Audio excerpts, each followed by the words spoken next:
Hey guys, this is Jason. I'm reviewing Gladiator 2, directed by Ridley Scott, and it stars Paul Mescal, Pedro Pascal, Joseph Quinn, and Denzel Washington. It is an entirely new cast, with some old characters from the first film returning to this one. Many years after a young Lucius sees, spoilers for the first film, Maximus getting killed in battle, an adult Lucius, played by Paul Mescal, comes back to Rome to try to win back his home by entering a Colosseum that's run by Emperor Geta, played by Joseph Quinn, while he also has to look back to the past to find his strength and honor for Rome. The first Gladiator film from the year 2000 is definitely one of Ridley Scott's best films. It has great action sequences that are very brutal and fun to watch. Russell Crowe is phenomenal in the film. Joaquin Phoenix played a great villain. The emotional moments are effective, and Hans Zimmer's score is beautiful. And when I found out that they were going to make a sequel to Gladiator, I was skeptical because for me, I thought a sequel to Gladiator was unnecessary. Because the way the first film ended, it didn't feel like it needed a continuation for the story, so I wanted to see this film to see if there was any reason to continue the Gladiator world other than just because. And I wanted to see if this film had any merit, and did it have any merit?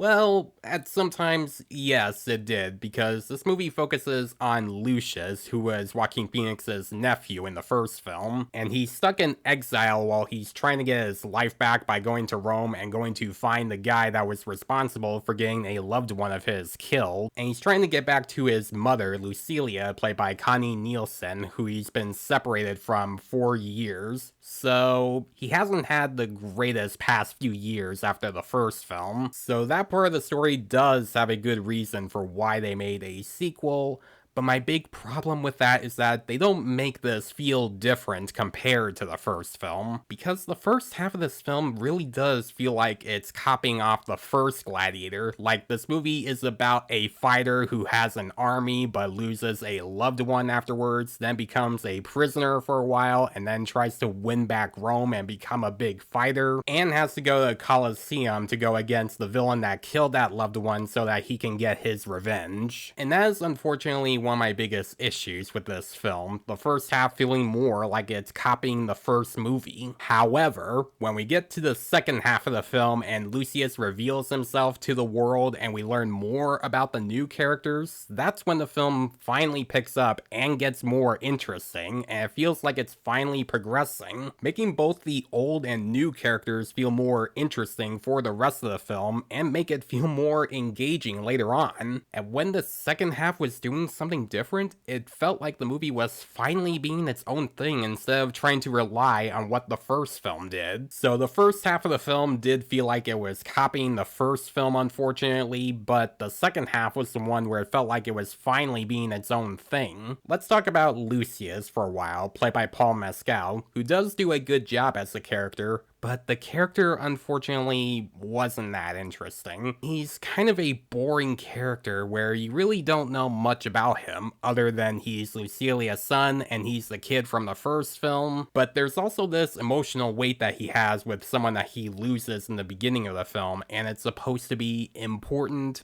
but you really don't know much about his relationship with this character, and when that character dies, I didn't feel that emotional weight, unfortunately. And that's kind of disappointing because not only is he the main character of the film, but that's supposed to give an emotional pull for the rest of the story, where unfortunately he's not as interesting as Maximus from the first film. Now, it may sound like I'm making it look like it's a bad movie, but it's not. I still think this is an okay and watchable movie that, of course, is not as good as the original, because this movie does have a lot of things that do keep it from being a bad movie or a mediocre movie, like the action sequences. Just like in the first film, the action sequences are very intense, brutal, and they definitely show a lot of dark deaths that happen, like one scene involving a knife which looked very bloody. If you want to watch this film just for the action, they are definitely worth watching, and they do not disappoint. The acting in the film is also pretty solid. I've already covered Paul Mescal, but also Pedro Pascal did a pretty good job as well. Speaking of Pedro Pascal, without getting into spoilers, his character does become interesting once we learn that he's working with Lucilia and they're trying to go against Quinn and put an end to his madness and save Rome. And he also has this one integral part that's supposed to be important to the plot, and it definitely makes him a very interesting character, and Pedro Pascal does a really good job. Connie Neilsen is good in the film as well, and I also thought Joseph Quinn did a great job as one of the villains of the film. And Denzel Washington is always going to be great to see in movies. Here's something interesting. Denzel Washington was in a film called American Gangster, which was also directed by Ridley Scott,